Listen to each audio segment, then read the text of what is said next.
Sejam muito bem-vindos a mais esse podcast aqui no Colégio Antares e hoje falando sobre um tema muito especial, com convidados muito especiais aqui, que na verdade a gente vai falar sobre a mente humana, né? Desacelerando a mente para o Enem. Porque a gente sabe que essa batalha de passar no vestibular, de passar no Enem, ela tem muito a ver com o tanto que você estuda, com o tanto que você prepara o seu racional, a quantidade de conteúdo que no Antares é imensamente completa, toda essa carga horária, enfim, mas também tem a ver com o lado emocional, com a saúde mental. E hoje a gente está aqui com o professor Expedito, que é diretor de sede, diretor do Antares Praia de Iracema, e com o médico psiquiatra, o Dr. João Daniel, para falar com vocês sobre isso, darmos algumas dicas, discutirmos alguns tópicos essenciais para essa conduta que o aluno deve ter para o Enem. Então, primeiramente, eu gostaria de saudar aqui o professor Expedito, professor e o Dr. João Daniel também. Como é que você está, professor Expedito? Tudo em paz? Tudo em paz, uma honra, né, estar aqui, um assunto bem pertinente, né? Com certeza. Doutor João Daniel, seja muito bem-vindo à casa. Muito obrigado. Assim, é com grande prazer, né, que o convite do João Paulo, né? E é um tema que eu gosto bastante, né, que é pensar em ansiedade e na parte acadêmica, né? Já passei por tantos vestibulares, tantas provas também, e eu quero expor um pouco aqui talvez do conhecimento não só acadêmico, mas também da área médica também. Com certeza, né? E no caso você pode dar as dicas não só como médico, né?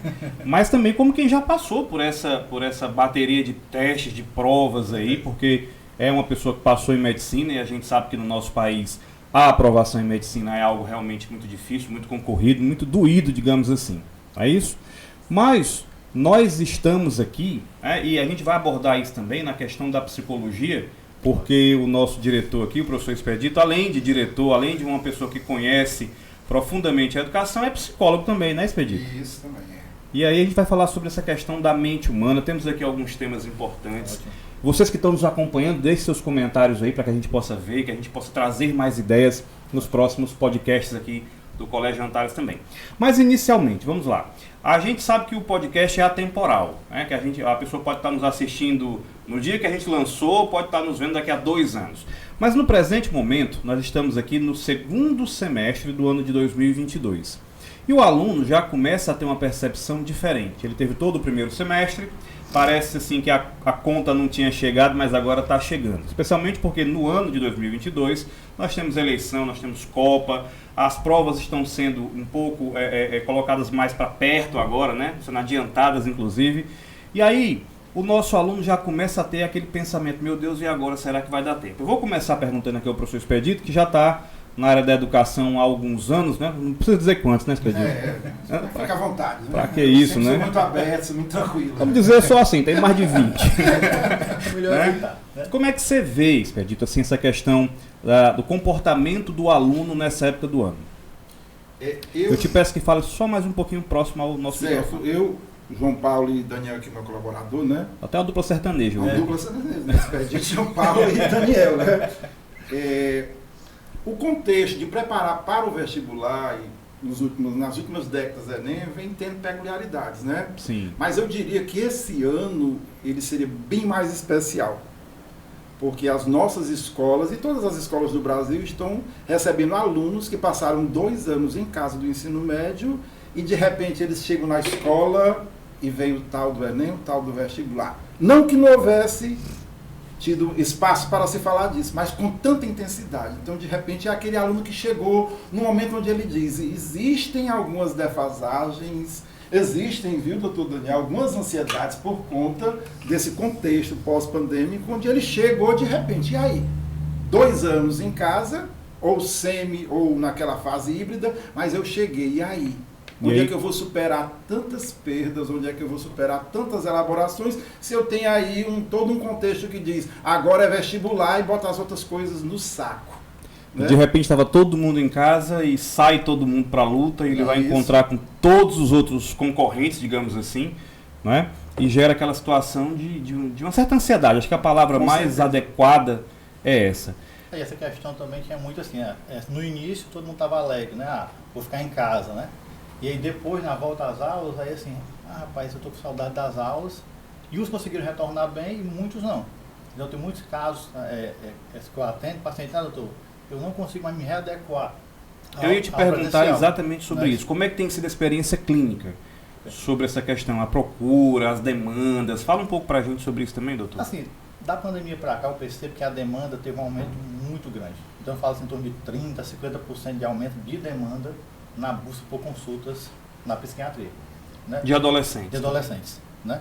Isso teve muitos fatores, né? Ou seja, no início, como eu falei, todo mundo estava feliz, né, que vou ter folga da escola, mas depois daquele ambiente em casa, onde nem todo mundo tinha uma casa grande para passear, poderia viajar, ficou todo mundo fechado naquele ambiente, e o pai estressado, a mãe estressada, e o filho também. Então gerou toda uma demanda de ansiedade na família de modo geral. E o adolescente já com toda aquela demanda de, eu tenho que estudar, eu tenho que ter um rendimento bom, mas eu não estou conseguindo, gerou um processo de ansiedade maior. E no retorno às aulas também teve muito isso. Muitos pediam assim, doutor, eu não quero voltar agora, eu não estou me sentindo bem em retornar para as aulas nesse momento. E muitas mães pedindo, pais, doutor, faz um atestado para ele podendo voltar agora. Teve muito isso. A gente percebeu que quando a gente deu a opção do retorno, porque o retorno foi gradual, né, Expedito? O retorno dos alunos, ninguém obrigou ninguém a voltar de uma vez, tipo assim, você passou o dia em casa hoje, amanhã você já vai estar o dia inteiro com a gente na escola. Alguns alunos fizeram a opção de ir retornando gradualmente, creio que nas escolas de maneira geral do Brasil foi assim. Teve o lockdown, depois veio o híbrido, aí veio a volta, e voltas indo e vindo, e aquelas intermitências. E alguns optaram por ficar. Alguns por opção própria ficaram em casa. Então aquela premissa de que teria sido, por exemplo, é preguiça, porque ele está acostumado a assistir aula em casa, que ele não liga a câmera, na verdade não era. Tinha um quê de saúde mental aí também. Tinha sim. Né? E isso eu percebo até hoje, né? Eu achava que era só na parte escolar.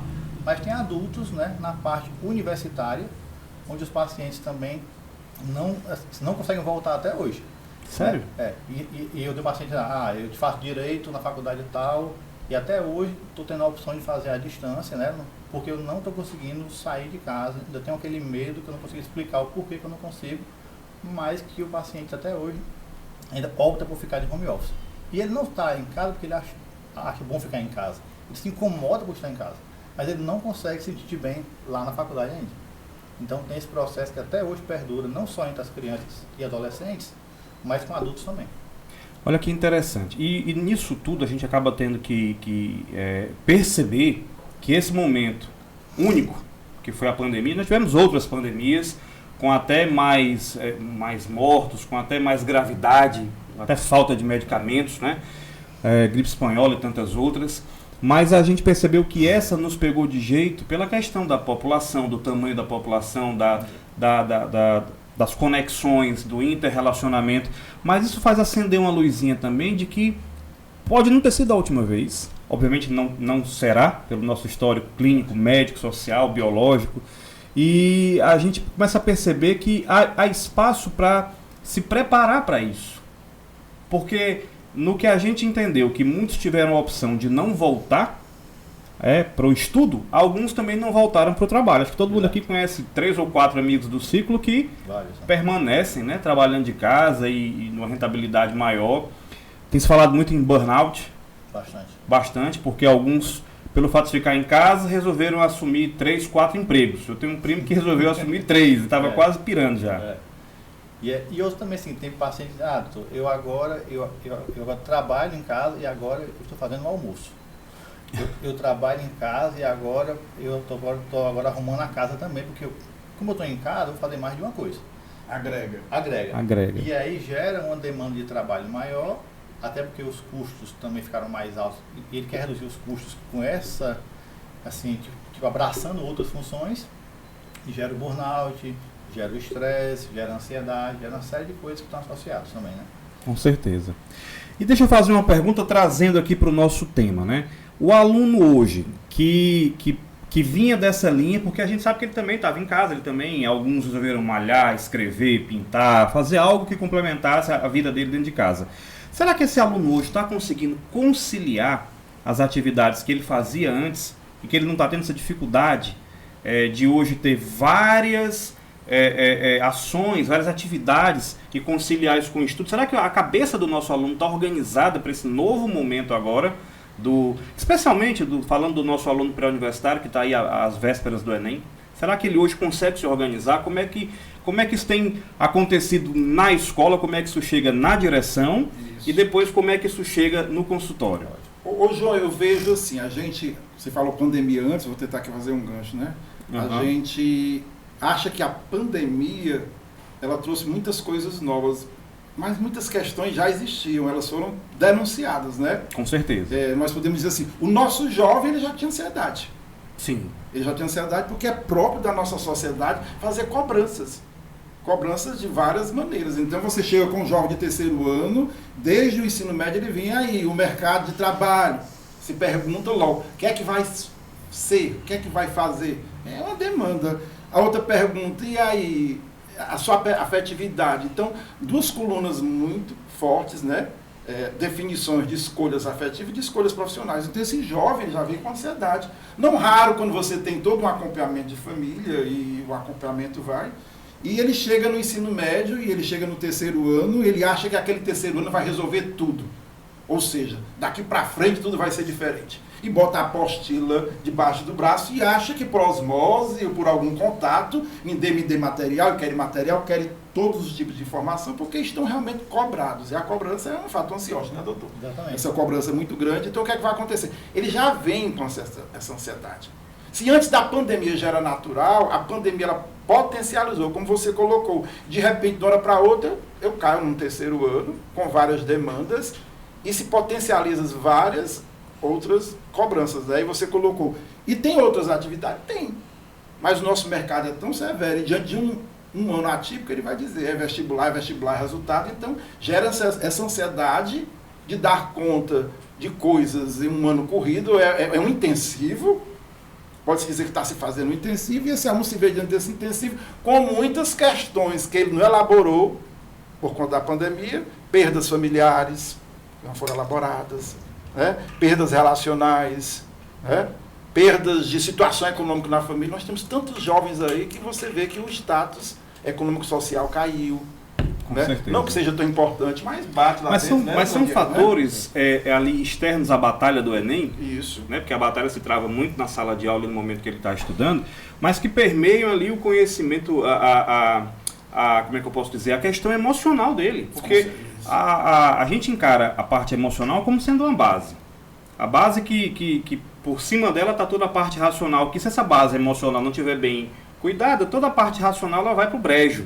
Como você diz, quantos alunos já foram fazer vestibular e Enem e na semana final alguma notícia de saúde, de problemas, enfim, alheios à sala de aula e perderam? Esse contexto pós-pandêmico canaliza para que tudo seja somente recuperar o perdido, somente recuperar o conteúdo, como você coloca. E as questões emocionais. Né? Como você coloca. Que outras opções? Eu digo, tem que estudar? Tem, mas ele é jovem. Ele tem a afetividade dele, ele tem o lazer dele. Eu acho que o grande, não sei se o Daniel vai concordar comigo, o grande momento seria como equilibrar essas demandas que são necessárias para mim. Eu não posso me castrar do mundo porque eu vou ter um Enem. Sim, isso é muito importante ressaltar. Eu tenho que ter uma postura de equilíbrio, eu tenho que ter uma postura de dizer, onde é que é o equilíbrio? Eu não vou ser todas as noites de balada, mas eu posso ir uma balada. Eu não vou dizer, eu não vou viver dentro de um futebol obrigado a largar salão, a academia, mas eu posso ter uma academia, um esporte que eu gosto, que isso tudo vai colaborar para que essa tensão emocional canalize para também eu me liberar. Essa é a questão, né? Que a gente, exatamente isso, é a questão do equilibrar, né? Então a gente sabe que há essa dificuldade na escola, no nosso convívio escolar. No consultório, como é que está isso? Assim, a questão do ele chega para dizer para ti que não estou conseguindo, doutor, equilibrar a minha vida, a academia, o professor... Me fechei, né? O professor... agora. O professor mandou eu sair da academia. E acontece isso.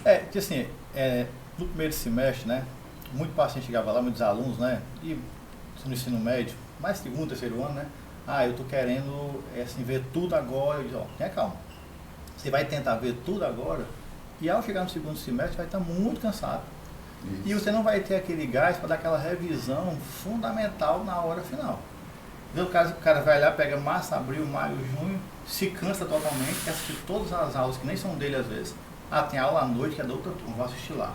Eu vou para a aula à noite de fulano de tal. Mas será que é necessário aulas que não são suas? Ou toda atividade que tem na escola que não tem nada a ver com você? Isso. Então, deixe forças reservadas para o segundo semestre. Porque até a parte do bom rendimento e de um bom resultado na prova, também tem a revisão. Né? Então, se o cara se esforça demais agora e ele não vive um pouquinho, eu tenho que saber botar em prateleiras, né? Aqui está o estudo, aqui está a academia, aqui está a vida social com meus amigos. Então, tudo isso faz com que o rendimento no final do ano seja melhor. E eu digo o seguinte, tenha paciência, assim, tudo que é muito bom e tem uma dificuldade exige um esforço. Então, não adianta querer colher tudo agora. Você vai aos poucos, né, dividindo seu tempo, organizando o tempo. Então, chegam muitas essas dúvidas no consultório. Doutor, eu não consigo dar de conta toda a matéria, eu acho que eu não vou passar, eu acho que a prova está muito perto. E acabo passando mais tempo pensando em como estudar do que estudando. Por quê? Porque a pressão que é imposta ele com ele mesmo e da sociedade faz que o rendimento não seja tão bom. Então tem muito esse processo. Essa questão colocada aqui pelo Dr. Daniel agora é muito importante, a gente pode discutir, trazer aqui para a mesa, que é assim, será que o aluno de hoje ele sabe medir a escala, medir a vida dele com uma escala de dificuldade, com uma régua para medir isso, digamos assim, adequada? Porque assim, em paralelo a essa dificuldade do Enem, da aprovação, a gente vive uma sociedade de muitas facilidades. A internet já é mais fácil, né? O acesso é mais fácil, pedir comida hoje em dia é mais fácil, tá ali a um clique do dedo. Exato.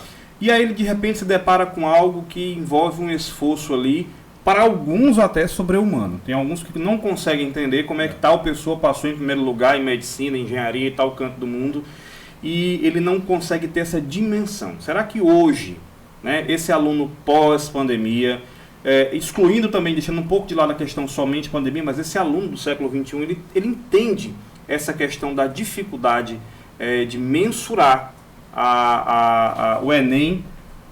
Será que ele consegue mensurar essa questão da dificuldade como um todo na vida dele, no universo, né, em paralelo ao universo de facilidade? Como é que está isso também nos dois? E quando eu pergunto aqui também, é interessante que o nosso ouvinte aqui do nosso podcast saiba que existe dois lados clínicos. Eu abordo aqui o professor Expedito pelo lado diretor de escola, mas ele também tem um lado clínico, também tem o seu consultório, também é psicólogo. Mas eu vou perguntar agora para vocês dois do ponto de vista consultório, certo, na cabeça do aluno, da informação que chega até lá, né? O aluno de hoje, ele tem mais dificuldade nessa mensuração do que é difícil e do tanto de esforço que ele vai ter que fazer para atingir cada objetivo? Essa é a pergunta. Eu vejo uma diversidade de posições. Você vai encontrar jovens com todas as categorias. Desde aquele que ele é influenciado por uma mídia, onde ele não faz escolhas conscientes, onde ele vai porque a mídia está dizendo que é tal curso que tem que ser bom, ou porque eu tenho que repetir padrões na minha família, e ele consegue ver ele consegue fazer esse projeto. Há aqueles que não conseguem fazer esse projeto, que se perdem um pouco, né? E há também todo um trabalho assim que eu poderia dizer assim, de como a escola poderia dar essa contenção, de como ela poderia dizer que essa organização ela pode ter feito, quando ele olha para ele, como foi sua caminhada pedagógica acadêmica até aqui. Vai conseguir tudo agora em 6 meses? Claro que não. Outra coisa, se tem, confiar na escola. A escola deu, fechou conteúdos, fechou tudo, diz, aqui está pronto. Qual é a minha mensagem agora? Eu acho que eu vou recuperar tudo agora em 6 meses? Não.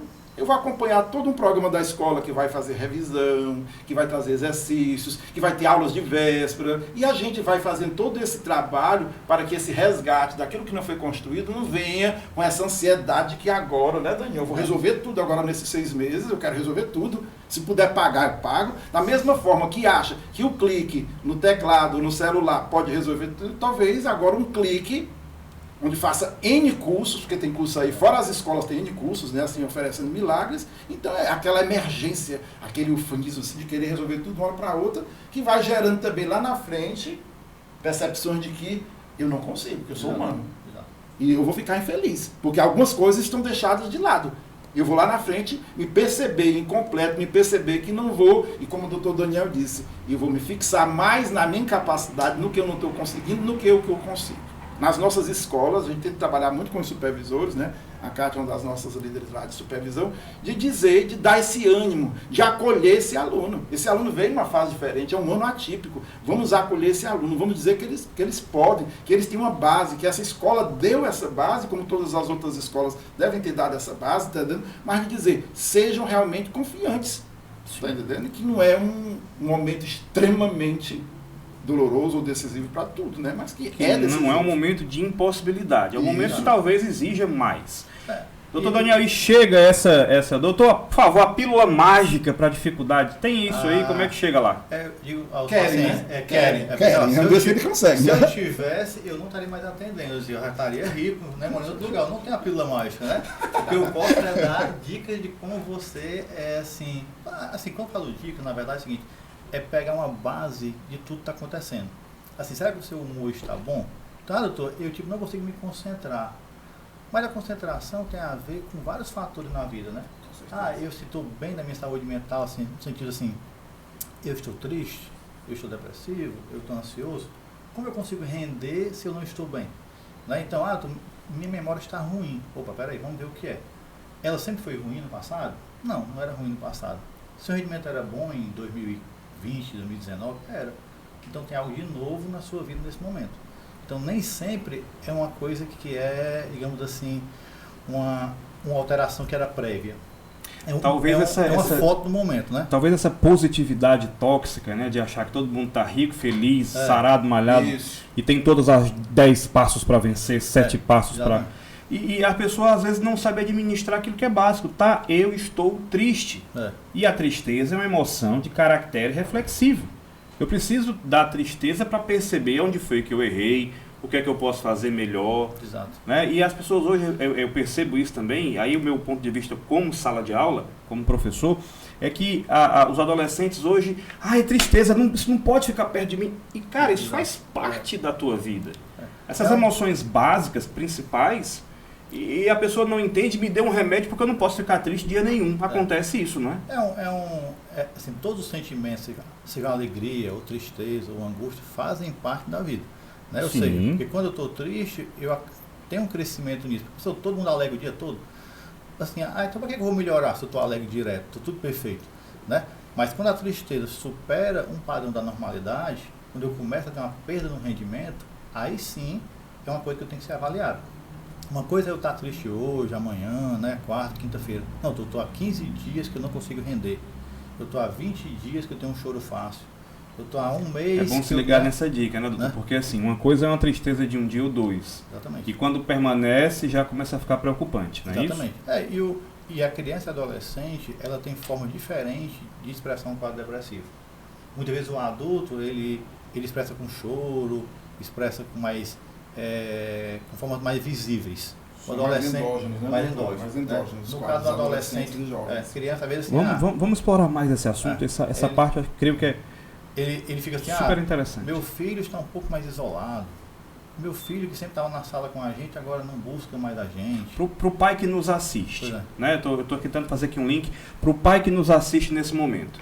O que é que ele pode perceber no comportamento das crianças, dos adolescentes, que possam indicar um quadro depressivo, que possa diferenciar de uma tristeza comum? O que é que a gente pode explorar mais sobre isso? Quer fazer? Eu, contextualizando assim um pouquinho mais, assim, como você falou, tanto a questão do aluno que nos procura pedagogicamente, do outro aluno ou do outro jovem que me procura clinicamente, eu vejo assim, esse quadro de ansiedade que você colocou assim, como um quadro assim que ele vem com essa emergência própria da sociedade de resolver, né? Essas panaceias de resolução. Em 7 dias seja isso, consiga isso. No final de semana resolva a sua vida, você pode, você... Então esse adolescente, ele vem também com uma demanda muito grande de resolver essas coisas, né? E de mostrar resultado para alguém, né? E eu tenho observado assim, tanto na clínica quanto na escola, eu tenho observado assim, que fatores ou que colunas norteiam essa ansiedade, né? Eu consideraria assim, eu vi no meu percurso, ou nos que me procuram, 3 grandes fatores, o doutor Daniel pode me ajudar, né?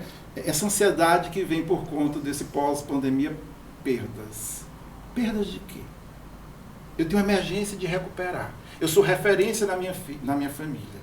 Eu perdi o quê?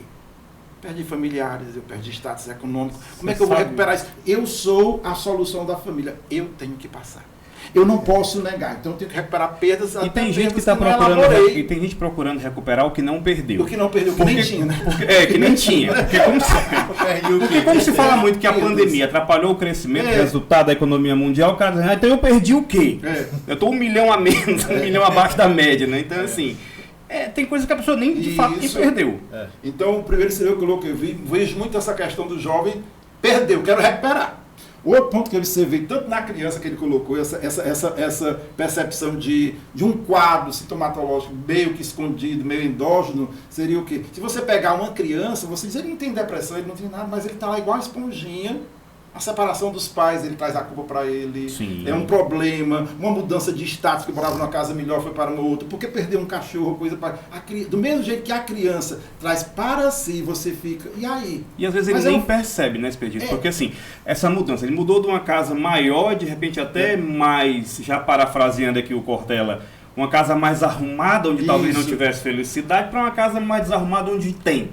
Mas ele não está nem percebendo pela lente dele, mas pela lente dos pais que estão dizendo, piorou a vida, perdemos status, perdemos dinheiro, né? Quando você olha para para a criança e o adolescente, nós adultos, já fomos crianças e adolescentes, nós temos a mania, o hábito de olhar a partir da nossa lente. Sim. Mas o que é que essa criança... E transmitir essa visão. Como é que ela está interpretando essa perda dos pais? Como é que ela está interpretando essa perda de status? Como é que ela interpreta isso? Isso é tanta besteira. Como é que esse adolescente está interpretando essa chegada dele, esse vestibular? Aí o que é que a gente diz assim? Não, é porque não quer estudar, é porque é vagabundo, é porque passou 2 anos sem estudar. Nós não podemos fechar. Pode ser que existam esses casos, e com certeza existe, porque tem de tudo. Mas eu não posso categorizar e dizer assim, o que é que está por ali? O que é que interpreta? O que é que está na cabeça de um jovem que procura um psiquiatra, um psicólogo? O que é que ele está interpretando? Pode ser que a família nem perceba.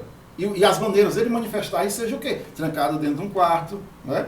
Seja um choro contido, né, Daniel? Seja um choro, procurar canalizar isso para umas atividades que muitas vezes não sejam nobres, infelizmente. Citar aqui a droga, um outro refúgio, uma fuga, porque não teve essa acolhida de uma interpretação possível de que essa perda, essa ansiedade, essa inquietação, esse medo está chegando. Eu estou cheio de medo. E aí, a gente precisa ter esse filtro. O que eu percebo também, e como pai também, colocando aqui essa questão na mesa, é que a gente precisa ter muito cuidado com a nossa interpretação sobre o que está acontecendo na nossa vida, e a gente acaba transmitindo para ele de uma maneira muito agressiva. É o contrário do filme A Vida é Bela. Enquanto que o pai mostrava para o filho que tá tudo bem, isso aqui é uma encenação, a gente hoje, muitos pais fazem de qualquer situação ou usam as crianças para atingir um ao outro, ou também não sabe dar o determinado filtro às perdas que tiveram. Porque o ser humano é muito acostumado ao ganho e nunca à perda. E saber que nós teremos aflições é bíblico, inclusive, é uma lição tão antiga quanto a nossa sociedade. No mundo tereis aflições e muitas, né, com toda certeza. E aí, jogando também nessa questão, assim, ainda falando sobre esse assunto, como detectar isso na criança, muitas vezes nós podemos estar atrás de detectar aquilo que nós, consciente ou inconscientemente, implantamos nelas. Faz sentido o que eu estou dizendo? Né? E aí, doutor Daniel, lá no consultório, quando o pai chega e diz assim, meu filho não isso, meu filho não aquilo, dá para perceber que às vezes o problema não é a criança? De uma forma geral, muitas vezes a família é adoecida, é o problema. Né? Porque tem pacientes assim, e muita adolescência que o pai não tem a mínima noção do que ele está passando às vezes. E aí ele diz, doutor, mas por que você passou o remédio? Eu nem percebi nada nele. Eu disse, não, é porque ele não se abriu com você da forma necessária, porque ele não sente essa abertura, confiança, ou porque você previamente já demonstrou um ponto de vista que não bate com o dele, e ele diz, não, se ele falou isso lá em janeiro, e eu estou passando por isso agora, não posso contar com ele. Então, muitas vezes, tem muito esse processo que a pessoa está sofrendo sozinha, está absorvendo, e os pais não entendem o que está acontecendo. Né? E aí, é nesse momento que eu tento fazer uma conversa até assim, em conjunto, se o jovem, né, se o adolescente ou o adulto se permitir, né, e com a parceria com a psicologia. Já que o contato com a psicologia é mais semanal, né? É mais próximo, e eu sempre faço essa junção da psiquiatria com a psicologia, né? Já que são momentos que talvez sejam únicos na semana dele. Ou seja, aquele dia da semana é o momento que eu posso ser quem eu sou de verdade. e eu posso me abrir com o psicólogo. Externar sem medo, que eu sem sinto. filtro, né? E aí ele começa a se encorajar mais para poder debater aquilo com o pai. Então é interessante que a gente está dizendo aqui, mais uma vez para o pai, para o adolescente que está nos assistindo, que existe esse trabalho conjunto, que nós somos aqui uma equipe, não são 3 pontos de vista diferentes. Existe o ponto de vista do professor, o ponto de vista do diretor, que é a nossa continuidade de trabalho da sala de aula, do educador, o psicólogo e o psiquiatra. Então existe uma equipe para tratá-lo. Não existe uma solução mágica, como muitos buscam, não é isso? E assim, eu percebo que tem escolas e escolas, né?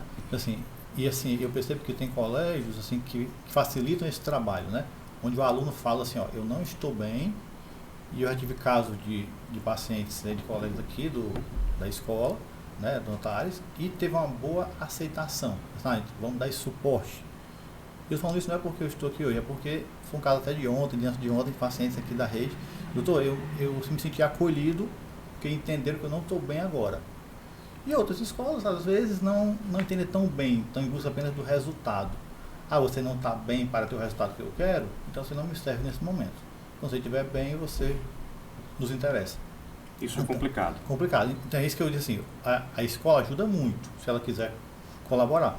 Então, tem muito esse fator, né, dessa parceria com a escola. Então, assim, com certeza, muitos alunos meus tiveram melhoras porque foram bem acolhidos nos mais variados ambientes, em casa, na escola. Essa é a importância da escola ter essa percepção do aluno, né? Exatamente. Porque Esse é um diferencial aqui do Antares, em que eu percebo bastante. Primeiro de tudo, uma coisa que eu acho fantástica é o aluno ser conhecido pelo nome. Exato. Essa história de Ruivinha, Lourinha, ou Moreninho, Queridinho, meu amor, não. Aqui é Júlia, aqui é Maria, é Mateus, aqui a gente sabe pelo nome. Eu percebo enquanto professor, porque conheço o nome dos meus, né? O carinho, a atenção que eles têm pela gente. E percebo como pai, que na hora que eu chego para deixar os meus, de longe, a coordenadora já fala, oi Mateus, tudo bem? Oi Maria, tudo bem? Então isso é importante para que gere a questão da abertura, né? A gente tem aqui alguns temas chegando aqui, tem aqui uma brilhante solicitação aqui da Kátia, que está nos acompanhando aqui nos bastidores também, que fala sobre a autoestima. Quer dizer, nesse momento, o aluno, a questão da autoestima, vou perguntar aqui para os profissionais da mente aqui.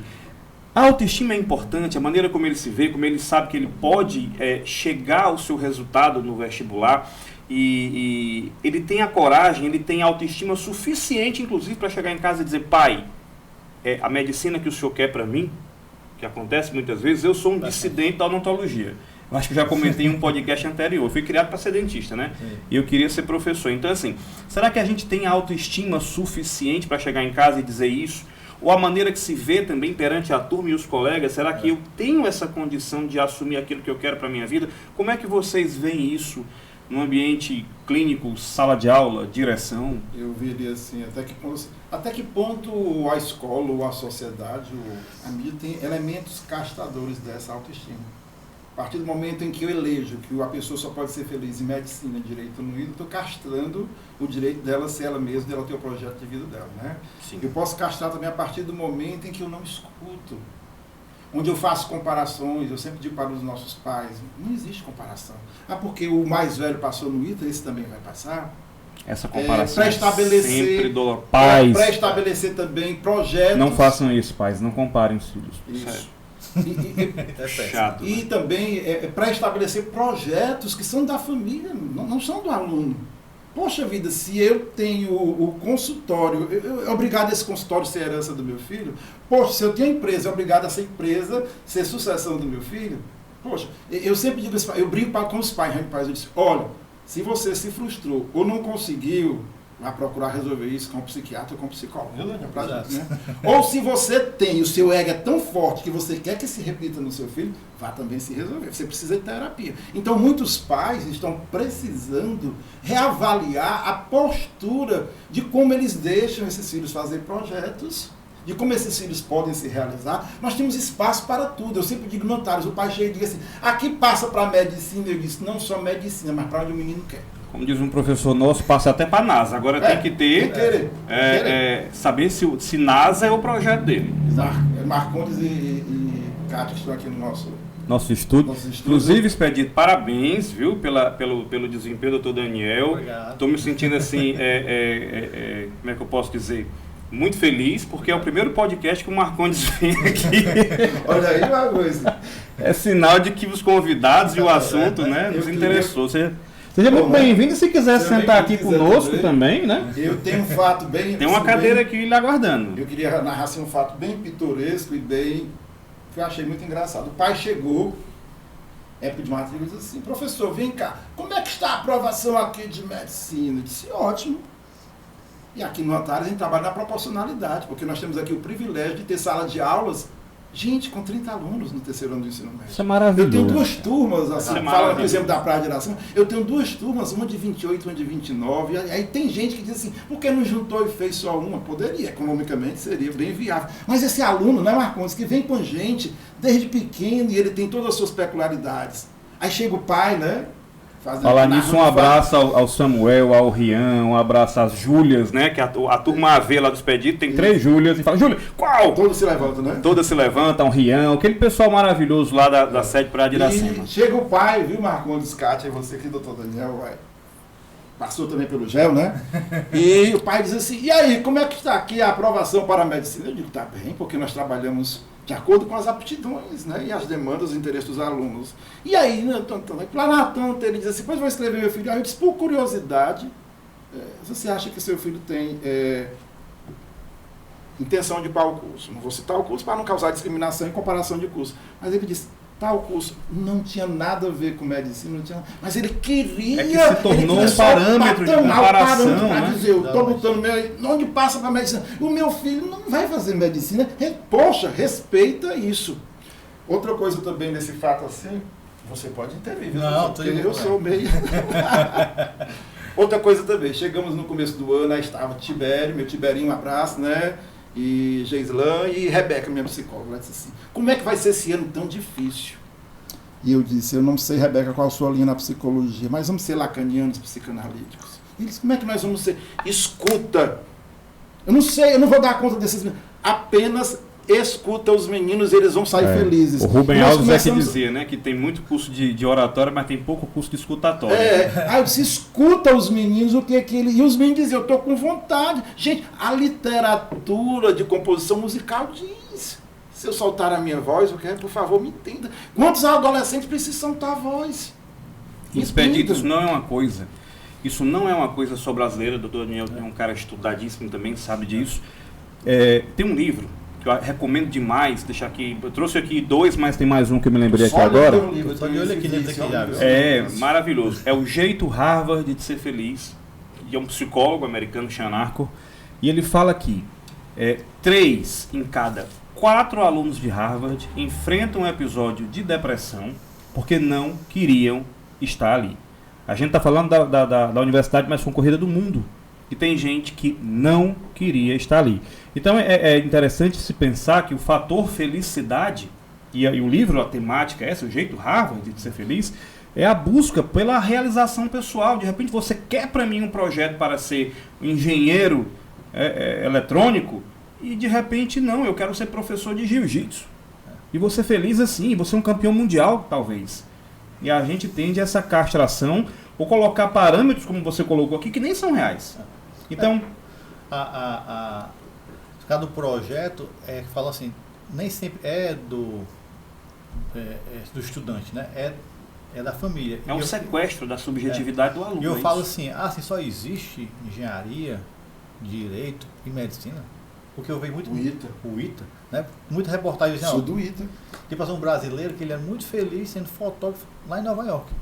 Ou seja, você fala que é fotógrafo no Brasil, às vezes gera um certo... Falo, bicho, mas o cara não é do ITA, nem da engenharia, nem da medicina, mas ele não quer ser de nenhum dos 3 ou 4 cursos que são aqui como os melhores cursos. Ser essas 4 coisas é bom? É bom. Mas se eu tiver o desejo de ser. Se eu tiver o plano para aquilo. O plano para aquilo. Porque eu atendo às vezes alguns pacientes, aí eu quero fazer medicina. Aí eu tô atendendo assim 9 da noite, né? Eu digo, tem certeza? Eu tô aqui 9 da noite atendendo. Você tem que abraçar o todo. Isso. Não é para abraçar só que você vai... Não é só o efeito Grey's Anatomy, né? Não é o efeito. Como tem amigos meus que passaram em medicina muito antes do que eu passei, por exemplo, mas que hoje não evoluíram na profissão. ficaram para trás. Por quê? Porque eles assim, queriam de verdade fazer medicina? Não é meu lugar. Não é meu lugar. Então muitos falam, doutor, eu estou aqui não é porque eu queria estar, ou Daniel, meu amigo, não queria estar aqui, eu queria ser engenheiro. Isso vai gerando também a ansiedade no adulto. No adulto. De não ter alcançado, né? Porque a vida é essa eterna busca. E quando você sente que não alcançou, Exato. Porque a tem aquela ansiedade comparação, acaba né? Aquela sempre constante. Ah, mas o seu primo, ele mora numa casa maior. Mas lá no Instagram tem a foto dos seus amigos que estão passeando na Europa. Ou seja, a rede social também hoje é um fator que prejudica muito, em alguns momentos, o rendimento do aluno. Porque ele está sempre ali, não está tão focado no hoje, né? Ele está sempre vendo ali como está a vida do outro, como é que está o WhatsApp, né? Ou seja... Mas a rede social traz isso. Ela precisa disso, ela fomenta isso. Uma vez eu atendendo uma aluna, né, que veio para esse direcionamento de estudo comigo, e ela disse assim, professor, hoje inclusive eu não estou bem. Eu disse, mas o que é que você tem? Ela disse, e era uma questão de autoestima forte, porque ela não se via passando, ela queria realmente medicina. Mas ela dizia, eu não me sinto que eu tenha capacidade para tal coisa. Então, enquanto você não encontra um comentário à parte, você não consegue estar na estrada certa. Só que ela me disse que eu terminei o namoro e ele está muito bem. Ela disse, como é que você sabe que ele está muito bem? E o que é para você estar muito bem? Ele estava rindo no Instagram. Eu digo, e você já viu alguém em sã consciência tirar uma foto chorando no Instagram? Né? Então, até que ponto essa rede social é usada como esse palco de ilusões que o Expedito disse aqui? Não, e eu tenho paciência, né, que eu antes não tinha rede social, antigamente não tinha, mas em virtude da profissão... Mas hoje está usando bem. Está usando bem. @Dr. João Daniel.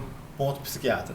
.psiquiatra. E aí eu uso mais para... Assim, porque ninguém assim, qual o telefone? Ninguém pergunta mais telefone, assim, qual é o Instagram da pessoa, né? É verdade. Para poder achar o profissional.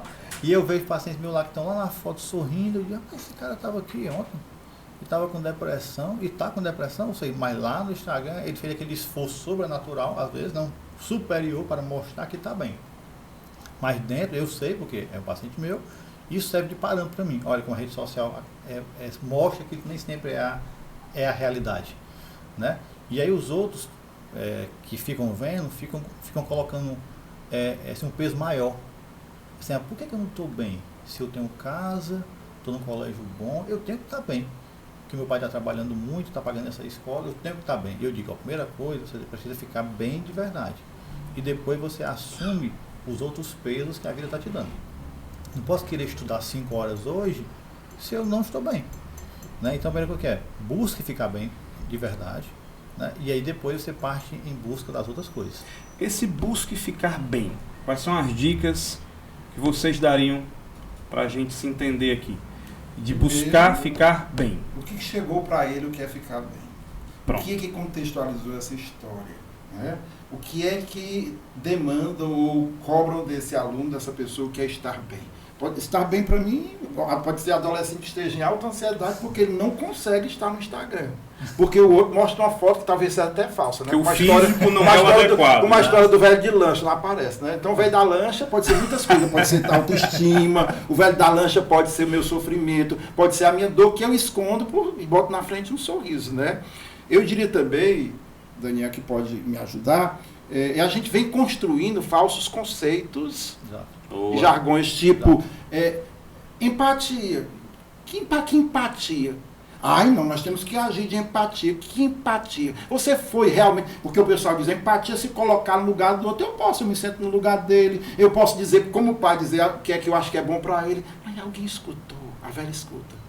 Eu só posso dizer que sou empático quando eu mergulho na história do outro até eu dizer assim, é isso, eu posso me dizer quem é que se permite, quem é que eu permito para eu me desnudar no sentido, ou seja, me colocar. Aí, esse adolescente, ele consegue, ele se permite, a família se permite ele se colocar. Aí vem conceitos de autoestima. Conceito de autoestima, o que é? O menino está no Instagram, o menino está no carro novo, o menino vai para balada, o menino gasta, o menino tem foto na Europa, né? A primeira vertente é, melhore sua autoestima, vá fazer um upgrade na sua imagem, vá fazer um upgrade no seu corpo, na academia. As mulheres fiquem louras, me perdoe as louras, né? Mas se criam conceitos, que você falou, autoestima em que sentido? Se mergulhou Autoestima é se conhecer, minhas escolhas, minhas buscas, eu poder me dizer, olhe, se permite o tempo, eu sofri muito. Eu participei de uma família onde eu era mais novo, 14, 20 anos dos meus irmãos. E basicamente todo mundo casando e todo mundo dizendo, ele é a solução da família. E eu sou a solução da família. Ficou um peso danado, né? Muita gente conhece a minha história. Tive toda uma formação que me encaminhava para o sacerdócio. Isso eu conto. A maturidade hoje, a minha, me permite eu ir num palco com vários alunos dizer e rir da minha história. E eles vão ali se projetando na deles. Eu digo, talvez esse seja um bom conceito do estar bem, quando você tem a capacidade de rir de você mesmo, já que hoje a sociedade, a luta é para que ninguém ria de mim. Né? Isso. Não tenho medo de contar a minha história, não tenho medo de contar minhas origens, de quanto eu sofri para poder fazer minhas escolhas. Eu fui todo encaminhado para o sacerdócio católico, né? O presbítero, o padre, né? Na linguagem. Lá na frente, o pai vai embora, a mãe se vê diante de duas irmãs especiais e diz, que somos nós dois aqui, vamos, guarda na sacola teu projeto, ou o que me conduzir a esse projeto, e vamos para frente. Qual era o projeto? Escola Técnica Federal. Edificações, né? Telecomunicações, e eu caio na vibe, né? Banco do Brasil ou BNB. Na minha época, o adolescente, ou ele fazia cada escola época técnica, tem as suas indicações ao Oscar, Paulo, né? ou era Da escola vida. técnica, que era mais imediato, já que eu tinha que assumir a família, ou era escola técnica, ou era BNB, o Banco do Brasil, os bolsistas, né? Moral da história. Eu me vi, escola técnica excelente, mas eu olhava e dizia assim, aqui não é o meu lugar. Ferro de soldar, central de telefone, circuito, eu não consigo, eu não respiro, não sou eu. Caladinho, eu procuro uma grande amiga, dona de escola, e ela me dá uma bolsa de terceiro ano. E aí, como é que eu vou fazer terceiro ano se eu só aprendi matemática e física e eletricidade? E agora? O inglês, a biologia? Gente, eu não sei nada disso. Vem pra cá, meu filho, eu vou, faço. Estudo lá. Faço. Transfiro a escola técnica para a noite. De manhã eu vou. Ninguém na minha família sabia que eu fazia um terceiro ano escondido. Passo no vestibular. Todo mundo vai olhar a relação. Expedito passou na federal. Vamos olhar o quê na federal? O que? Informática. Processamento de dados na época. Na UES, ciência da computação. Expedito não passou. Como Expedito era quase que um nerd na linguagem de hoje? Não passei. E passou para quê na federal? Passei na psicologia. Psicologia! Nordeste, Ceará, passar fome. Mas na UES você fez o quê? Ciência da computação. Nada, pedagogia. O que é pedagogia? Ser professor? Não. Mas ou seja, no conhecimento do outro, que é inexistente sobre tal assunto, o seu projeto de vida não existe. Isso. Exatamente. Aí isso derruba um projeto pessoal de vida. Mas na Unifor tu fez uma coisa que presta, né? A gente se une aqui, paga. Não vou fazer a Unifor porque eu também me inscrevi para psicologia. E se eu passei na federal, vou fazer na que é de graça. Moral da história. Com todo respeito à minha família, meus irmãos, todo mundo, subsidiou a família até hoje. Aí eu digo, gente, não existe a profissão certa ou a que dá dinheiro. Existe aquilo que você ama, aquilo que você gosta de fazer. Que te traz a felicidade que conversamos aqui. Quando eu estou falando isso, João Paulo, eu vejo alguns se identificando com essa história. Poxa, eu posso mudar, eu posso fazer diferente. Não é entrar em revelia com a família, não é estar brigando, não. É se dizer. E eu disse, gente, eu me realizo nisso. Não dá licença, caras. Eu acho que esse exemplo aí, o aluno que está nos assistindo também pode se ver e buscar a sua identidade. Vou perguntar aqui para o Dr. João Daniel. Quando, na sua experiência, eu acredito que, né, com tantas horas de voo, bastante horas de voo, até 9 da noite, 10 da noite, dá para perceber quando alguém está se aproximando da felicidade ou da sua identidade, ou na sua opinião, identidade real e felicidade, elas têm conexão? Assim, eu acho que na vida prática, né, na vida real, assim, muitas vezes é se encontrar, digamos que vem a felicidade associada, né? Então, esse próximo, eu só um exemplo aqui, eu tenho um paciente que faz história na UFC, né? E foi questionado várias vezes, né? História, mas o que eu gosto dele é porque ele diz, doutor, eu só gosto de história e eu vou fazer história. Dizem até que eu vou ganhar pouco, mas eu nem estou pensando nisso, eu quero a história, então não me serve outra coisa. Então, essa é uma coisa que eu acho interessante desse meu Você paciente. manda o currículo dele já para o expedito. Esse é um bom professor. Esse é um bom professor. Está convicto, Porque, consciente. então, ele sabe das dificuldades que possa ter, até porque todo mundo está dizendo, né? Ah, vai, história não vai ganhar dinheiro, não. Isso aqui vai ser ruim. Mas ele se sente feliz com isso. Sim. Talvez as questões dele na vida pessoal sejam mais por causa desses questionamentos dos outros. Porque vem fazendo que ele esteja sempre refletindo: é que eu estou certo mesmo? Será que isso aí é o que Ou seja, ele de si não tem dúvida, a dúvida é externa. externa? São os fatores exógenos aí Exato. que pesam na Porque mente você quer dele. queira ou não, você todo dia está ouvindo dos outros. Aí chega seu pai numa festa e diz: ei, seu filho faz o que? Ele faz de história. Aí o cara olha pro lado assim. É o amigo do pai, né? Aí o cara, pô, será que eu estou no caminho errado? E tem que estar sempre renovando as forças, né? De que está no caminho certo, porque é o caminho que ele escolheu, né? E isso é um fator que acontece muito, né? É de você perceber no consultório a infelicidade dos pais, né? Gerando uma infelicidade ali nos filhos, porque não se sentem aprovados Completos. pela família. Essa foi o motivo da minha pergunta naquele momento, né? Às vezes chega o pai e a mãe com o filho a tiracolo, o menino está ali feliz e rindo do pai e da mãe. O pai e a mãe estão cheios de problemas para com a criança e ele não tem nenhum. Ou seja, o problema está na não resolução deles, que é aquilo que o Expedito falou. É. Se você está projetando sua vida em excesso no seu filho, é você quem precisa... de cuidados. Como também muitas vezes chegam a ter situações, às vezes, digamos assim, opostas, né? Você vê que a pessoa não está bem, né? Mas o pai fica negando. Sim. Não, esse menino não, ele está bem, doutor. Não pode, porque eu, na minha infância, eu não tinha nada e eu superei. Mais uma vez, o padrão de Né? comparação. Como é que esse menino que mora nessa casa, que a minha nem forrada era, vai dizer que está mal? E às vezes a pessoa tem alguma coisa para melhorar. E aí diz: ah, doutor, mas esse menino, ele tipo não se concentra. Esse rendimento dele não está bem, não tá bom. Não, mas será que ele tem alguma coisa, assim, será que ele pode ter um TDAH? Não sei. Será que ele pode ter um quadro ansioso depressivo? Não sei.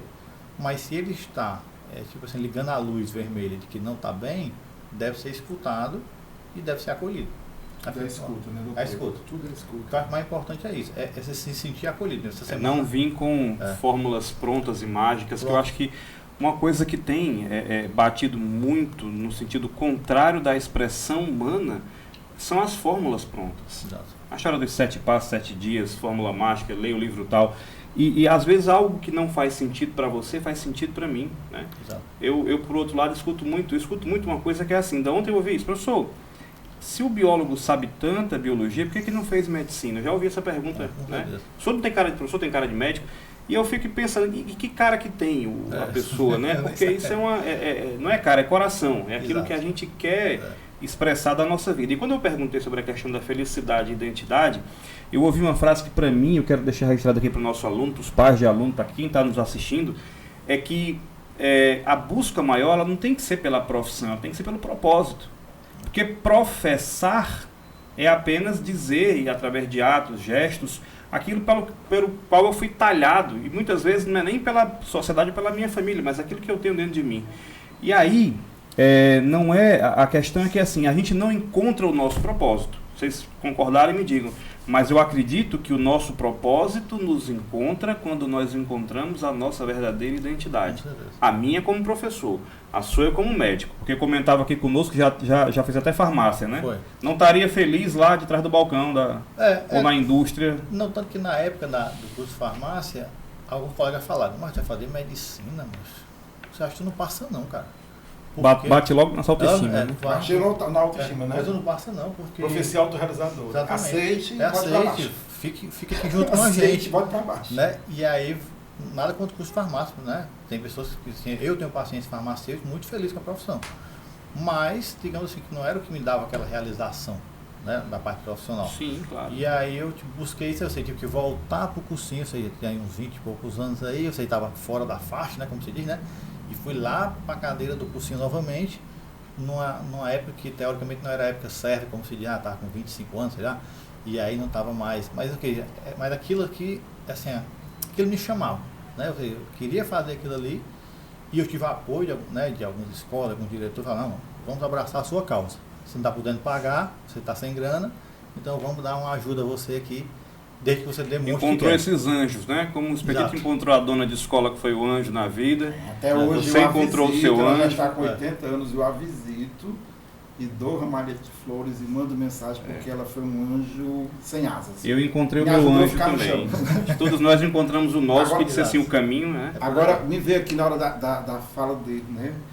Essas pessoas todas que passaram pela necessidade de mudança de carreira, de mudança de propósito.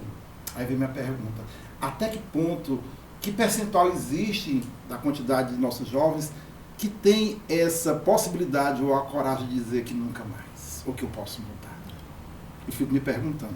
Me vê a lembrança, eu posso passar para a minha família a minha identidade, o meu desejo, até que ponto está a minha liberdade, a minha coragem, até que ponto não serão castradas algumas coisas que essa sociedade acha importante, o meu carro, o meu celular, até que ponto não serão castrados. Uma vez eu passei por um fato bem pitoresco, que não sai da minha lembrança, estava lá na clínica, caso clínico, né?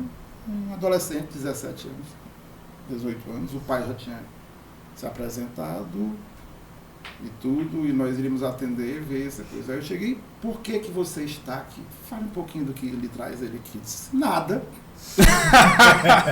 Nem sei porque estou aqui. Aí ele disse assim, Não sei. Estou feliz com a minha escolha. Né? Por que você está aqui? Por que seus pais... Eu acho que ele já era de maior, porque eu só recebo a partir de maior, né? Aí ele disse, não, eu não queria estar aqui. E por que você está aqui?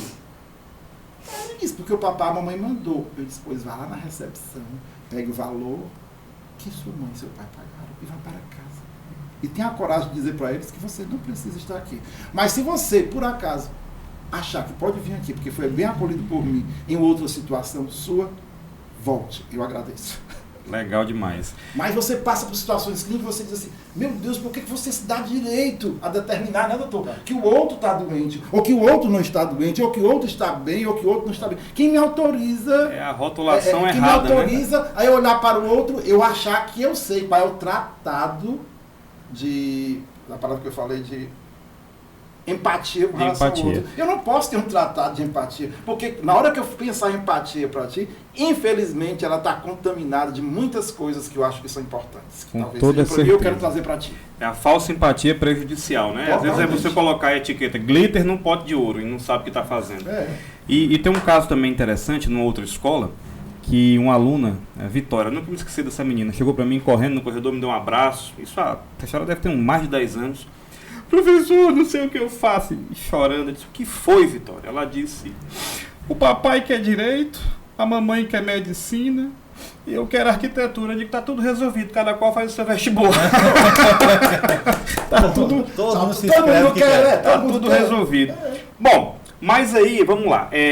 A gente, infelizmente, está chegando no fim dessa edição maravilhosa desse podcast. Eu vejo que teríamos assunto aqui para mais horas. Mas aí, a nossa produtora já está ali, indicando, sinalizando. E eu gostaria que vocês dessem falas, dicas, indicações do que esse nosso aluno que está desacelerando a mente. Eu creio que esse papo de hoje desacelerou muito as cobranças, as autocobranças, a questão da falsa empatia. O que mais que esse aluno pode fazer para desacelerar essa mente aí para a chegada desse Enem? Além de estudar, estudem também, façam suas revisões. Né? Eu acho assim, no tocante assim, tem que ter um rendimento, lógico, né? E o rendimento pode ser melhorado, eu acho, na minha concepção, com a boa divisão de horário de estudo. Então assim, vamos tentar organizar o estudo, né? Sim. O que é que eu tenho que fazer nos meus horários, né? Então segunda-feira, manhã, tarde, noite. Então a gente vai dividindo, sem deixar de lembrar que essa divisão não tem que ser só com estudos, né? Isso. Você tem que colocar ali uma atividade física no meio, porque melhora a autoestima também, porque você fica mais bonito, aquela coisa toda. Além da endorfina, serotonina. Melhora a saúde, né? Você tem um convívio social com outras pessoas nesse momento da atividade física geralmente, né? Tem aquele contato com os familiares, ou seja, tem que fazer uma divisão um pouco balanceada desses momentos, né? Tentar fazer uma outra atividade que pode gerar, digamos assim, tipo ganho, como, vou fazer uma música, eu vou tipo um instrumento, vou fazer um idioma, tudo isso notoriamente reconhecido como uma coisa que gera ganho neuroquímico. Então eu vou ter maior formação de sinapse, eu vou ter um melhor rendimento, né? Lembrar que existe uma farmácia externa, né, de medicamentos, mas nós temos uma farmácia interna que pode ser manipulada pelas nossas ações, né? Exatamente. Outra coisa que eu acho, assim, lembrar que o estudo também, ele pode ser dividido em várias facetas. Eu vou assistir aula, eu vou assistir vídeo aula, eu vou fazer questões. Fazer um simulado. Vou fazer um simulado. Ou seja, na hora da prova, essas prateleiras vão ser puxadas de várias formas. Sim. Eu posso não lembrar da aula lá presencial, mas posso lembrar da aula que eu assisti na videoaula. Tem um conhecimento que ficou numa questão que eu fiz num dia de domingo à noite de forma bem despretensiosa. Eu estou lembrando do conteúdo que eu li num sábado à noite que eu estava sem fazer nada.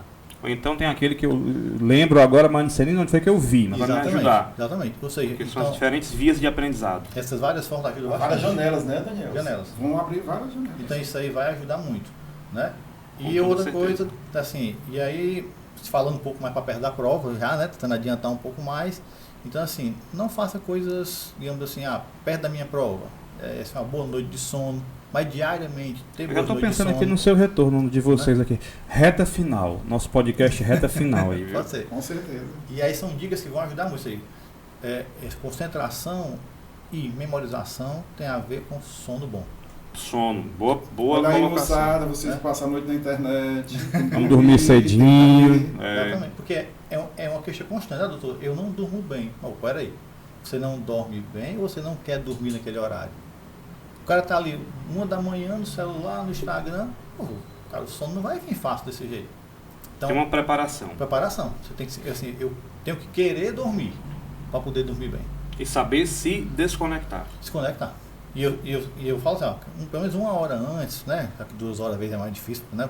Pro jovem adolescente, né? Mas pelo menos 1 hora antes, eu vou tentar botar aquele clima do sono, né? Uhum. Vou fechar as coisas, vou desligar o celular, vou tentar fazer aquele ambiente propício para o sono. Com Então, certeza. são dicas que podem ajudar. Com certeza. Professor Expedito, suas Primeiro, dicas. a gente assina aí, confirma tudo que o Daniel falou, né? Mas, né? Obrigado. Com certeza, e não são importantes, são valiosíssimas as cooperações aí, bem em toda a área da competência dele, nossa aqui como educadores também, mas eu fecharia com o fator autoconfiança. Autoconfiança eu não digo acomodação, é diferente, né? Mas autoconfiança de quê? Olhar o seu caminho. O que foi que você conseguiu até aqui? Olha onde você chegou. Que caminhada você fez para estar até aqui? O que é que a escola tem subsidiado? Que outras janelas, como o Daniel colocou? Ou o que a escola subsidia que eu não estou indo atrás também. Isso, o que é que a escola oferece que eu não vou atrás?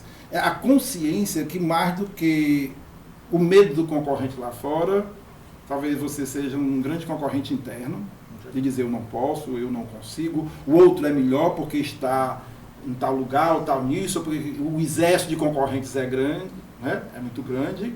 Mas e aí você? Você quer, você busca, você deseja?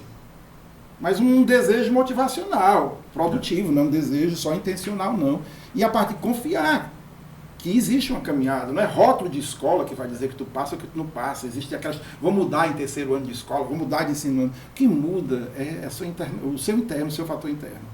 E eu diria agora, não é só como o Antares aqui, sou um educador do Antares, né? Amo de paixão, estou muito tempo no Antares, diria, nós estamos dando esse suporte. Desde a escuta, desde o favorecimento de turmas com número pequeno por sala. Gente, meus filhos, meus alunos, é aula particular. É aula focada. É aula, eu digo até, com tendência a te chamar até pelo nome, como o nosso amigo falou aqui no início. Que privilégio você tem. E você olha para totalmente o vizinho. diferenciado. Privilégio é outra coisa. Por que será que a aula do fulano que está aqui, está no colégio X do outdoor é melhor? Não é. A nossa aqui é a melhor porque nós temos 30 alunos. Porque você não se coloca. A sua potencialidade, o seu desejo, a sua ação de se manifestar é muito mais acolhida do que uma sala de 60, 80 pessoas. Gente, a estrutura já está sendo dada. E a palavra inicial foi desacelera. Desacelerar, eu botaria, se organiza. Né? Não foca muito na sua área. E pegando não tensiona. Não tensiona. E pegando nesse tema, assim, nem toda corrida se vence acelerando. Às vezes você tem que saber frear ou desacelerar na curva certa. Porque muitas vezes, assim, 5 horas de estudo não quer dizer que são melhores do que 3 horas de estudo. Isso. Depende do seu ambiente, depende da sua cabeça naquele momento, está mais propício a ao sua rendimento produtividade, né? do que você estar ali 5 horas se enganando sentado, porque o pai acha que você está sentado na cadeira, é a solução para você passar. Tem que estar querendo estar sentado ali e muitas vezes assim, aquele estudo contínuo. 2, 3 horas diárias é melhor do que 7 horas hoje, nada amanhã, nada depois de amanhã. Então é melhor aquela continuidade e uma coisa mais constante e com maior rentabilidade. E parafraseando aqui o Lulu Santos, é assim, não adianta você ver a vida de cara pro muro. Você tem que ver a vida por cima do muro. Ou seja, a dificuldade no momento é esse muro, mas a dificuldade que existe no momento, ela pode ser superada pela força interna de observar por cima do muro e ver o que te espera lá na frente. E é muito ruim quando a pessoa vê que o que espera ela foi algo planejado por alguém. Então tenha coragem de buscar aquilo que você realmente quer. De chegar para a família, de conversar, de buscar essa escuta, de buscar esse sentido na sua vida. Uma hora vão te reconhecer. Quando eu falei que eu larguei a odontologia, né, entre aspas, para ser professor, eu hoje tenho um reconhecimento muito marcante da minha família, naquilo que sou, naquilo que faço, nessa felicidade de estarmos aqui. Esse próprio podcast aqui é um momento em que a gente se realiza como professor, porque está indo além, está indo por cima do muro. Eu agradeço demais a presença de vocês aqui, um prazer muito grande. Tão boa que não será a última, tão boa que o professor Marcondes está aqui conosco, e vai aparecer uma hora ou outra no podcast conosco também. E você que nos acompanha nas redes sociais, nós estamos aí no YouTube, nós estamos no Spotify, nas melhores plataformas de comunicação para trazer para você um conteúdo extra, porque Antares, como a gente começou aqui, não é só sala de aula, é uma preocupação que vai além, uma preocupação com a tua vida, com o teu bem-estar e com a tua felicidade. Professor Expedito, muito obrigado pelas considerações finais. Agradeço. Obrigado. Doutor Daniel, é o arroba Dr. João Daniel, Dr. João Daniel, psiquiatra. Pronto. Então, estamos aí para abraçar você em todos os seus projetos. Um grande abraço e até o nosso próximo podcast. Um abraço. Abraço, tchau.